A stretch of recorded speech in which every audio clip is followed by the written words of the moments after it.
안녕하세요. 기영 FMB 임직원 여러분. 활기찬 아침 맞으셨나요? 2025년 8월 11일 KFN 굿모닝 뉴스 지금 바로 시작합니다. 오늘은 여러분과 함께 공유된 외식 산업의 여러 최신 소식들 좀 깊이 있게 들여다보려고 하는데요. 신메뉴 이야기부터 마케팅 전략, 또 업계 내부 이슈나 물가 이야기까지. 정말 우리 사업과 밀접한 내용들이 많습니다. 자, 그럼 바로 뛰어들어 볼까요? 우선 아주 흥미로운 신메뉴 소식들이에요. 맥도날드의 창영 갈릭 버거. 이게 벌써 네 번째 재출시래요. 와, 이건 그냥 인기 있다 정도가 아닌 것 같은데요. 그 창영 마늘이라는 확실한 로컬 재료, 그리고 꾸준한 소비자 요청.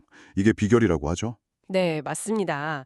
이런 로컬 소싱은 이제 단순 홍보 문구를 넘어서요.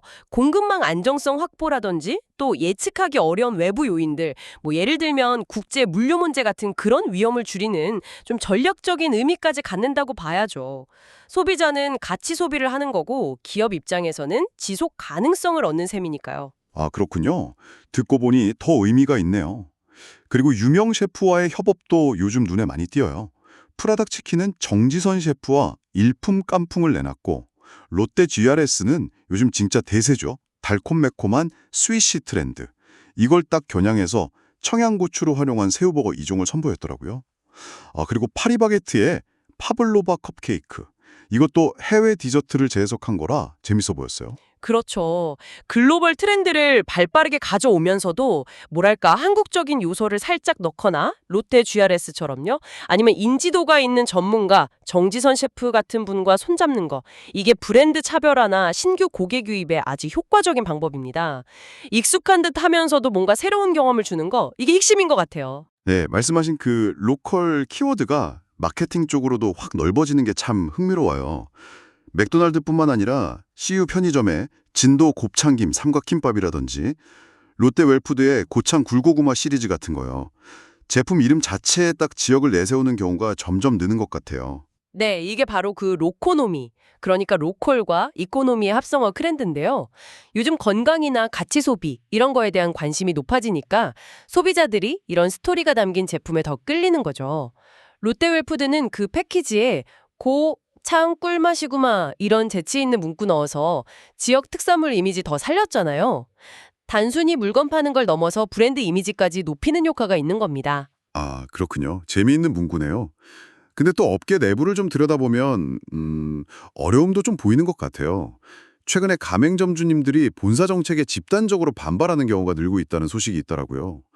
아무래도 최저임금이나 임대료 부담이 계속 커지는 상황에서 본사가 좀 일방적으로 정책을 추진하면 갈등이 커질 수밖에 없는 것 같습니다. 맞아요. 여기서 가장 큰 문제는 역시 소통 부재인 것 같아요.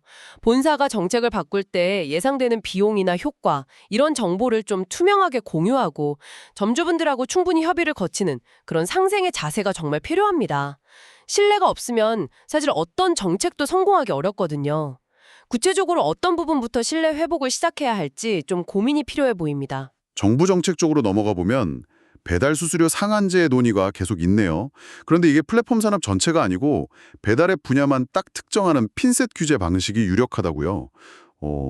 그건 왜 그런 건가요? 아무래도 플랫폼 산업 전체를 규제하게 되면 국제적인 통상 마찰이라든지 아니면 혁신을 위축시킬 수 있다 이런 우려가 있어서 그렇습니다.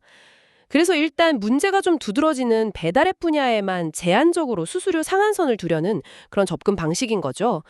다만 이런 제한적인 규제가 그럼 실제로 가맹점 부담을 얼마나 덜어줄지 또 플랫폼 회사들이 서비스 품질이나 정책을 어떻게 바꿀지는 좀 신중하게 지켜봐야 할 부분 같아요. 그렇군요. 효과가 있을지 지켜봐야겠네요. 아, 그리고 외식 물가 이야기. 이것도 빼놓을 수가 없죠. 특히 김밥 가격 상승이 아주 두드러졌다고요. 서울 평균 김밥 한 줄이 3,600원을 넘었다니. 와, 정말 체감이 큽니다.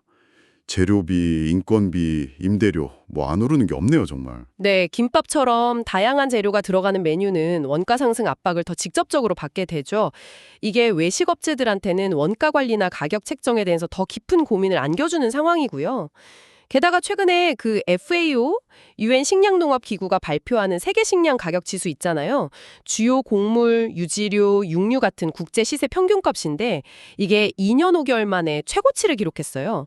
특히 육류하고 유지료 가격 급등은 국내 원가 부담을 더 키울 수 있는 요인이니까 계속 예의주시해야 합니다. 아, 국제적인 요인까지 겹치는군요. 참 쉽지 않네요. 이런 경제적인 어려움 말고도 다시 고개를 드는 건강 이슈, 이것도 매장 운영에 직접적인 영향을 미치잖아요. 코로나19 입원 환자가 최근 4주간 2배나 늘었다고 하고 여름철 눈병, 그 유행성 각결막염 확산 우려도 제기되고 있고요. 네, 감염병 재확산 가능성은 우리 외식업계의 방역이나 위생관리의 중요성을 다시 한번 일깨워줍니다. 특히 고객 방문이 많은 성수기에는 더 철저하게 관리해서 고객분들 불안감을 해소하고 안정적인 운영 기반을 다지는 게 필수적이죠. 정말 기본에 충실하는 것이 가장 중요할 때인 것 같습니다. 네, 오늘 쭉 살펴본 것처럼 외식 산업이 로컬 식재료 발굴이나 상생 마케팅 같은 긍정적인 시도들도 아주 활발하지만요. 동시에 가맹점과의 관계, 새로운 규제 환경, 또 계속되는 물가 압박 같은 현실적인 과제들도 안고 있는 것 같습니다. 그리고 이 모든 것의 기본은 역시 위생과 안전이고요. 맞습니다. 이렇게 정말 빠르게 변하는 환경 속에서 지속적인 성장을 담보하려면 우리 브랜드는 어떤 핵심 가치를 지키고 또 다가올 변화에 어떻게 대비해야 할지 좀 진지하게 고민해 볼 시점인 것 같아요. 여러분 각자의 자리에서 가장 중요하다고 생각하는 지점은 무엇인가요? 한번 생각해 보시면 좋겠습니다. 오늘도 여러분의 비즈니스에 도움이 되는 유익한 정보였기를 바랍니다. 기영 F&B 임직원 여러분, 오늘도 힘내시고 활기찬 하루 보내십시오. 내일 또 새로운 소식으로 찾아뵙겠습니다.